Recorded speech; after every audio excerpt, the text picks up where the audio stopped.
starts now.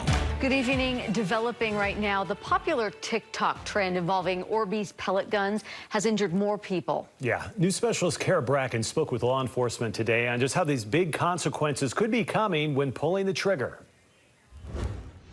I spoke with Captain Hooley, who tells me right now the biggest thing is to try and educate young people that shooting these Orbeez guns in a way that is dangerous is not a good idea. It's all fun and games. He was charged until it's not. What one person thinks of as a joke, and then it ends up with somebody seriously hurt or dead. Back on March 5th, Captain Curtis Hooley says one of his officers was called out to Ridgeline High School for a 17-year-old girl who'd been shot by an Orbeez gun.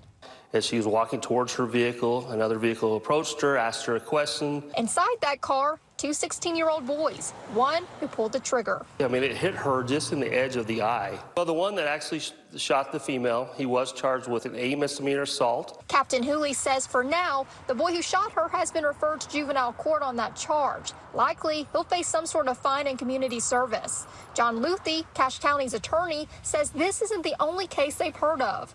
We have had groups at the different high schools who we are aware have formed teams, and they meet up and shoot each other's teams.